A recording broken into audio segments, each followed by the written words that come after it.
আসসালামু আলাইকুম, আপনাদের সবাইকে স্বাগত জানাচ্ছি আমাদের আজকের ভিডিওতে। ট্রেড লাইসেন্সে যে ঠিকানাগুলো লেখা থাকে সেগুলো পরিবর্তন করা যায় কিনা? অবশ্যই পরিবর্তন করা যায়। আপনি চাইলে আপনার বর্তমান ঠিকানা পরিবর্তন করতে পারবেন, আপনি চাইলে আপনার স্থায়ী ঠিকানা পরিবর্তন করতে পারবেন, আপনি চাইলে আপনার ব্যবসা প্রতিষ্ঠানের ঠিকানা পরিবর্তন করতে পারবেন। বর্তমান ঠিকানা এবং স্থায়ী ঠিকানা পরিবর্তন করা যত না জরুরি, তার চাইতে কিন্তু অনেক বেশি জরুরি আপনার ব্যবসা প্রতিষ্ঠানের ঠিকানা পরিবর্তন করা, যদি আপনি আপনার ব্যবসা প্রতিষ্ঠানের অফিস স্থানান্তরিত করে থাকেন। তবে এখানে একটা টেকনিক্যাল প্রবলেম আমরা ফেস করি যে বাংলাদেশে এখন পর্যন্ত এক সিটি কর্পোরেশন থেকে আর এক সিটি কর্পোরেশনে ট্রেড লাইসেন্সের ঠিকানা পরিবর্তন করা যায় না।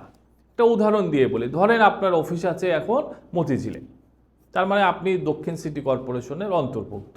এখন আপনি ওই অফিসটা স্থানান্তরিত করে মিরপুরে নিয়ে আসলেন। মিরপুর হচ্ছে ঢাকা উত্তর সিটি কর্পোরেশনের অন্তর্ভুক্ত।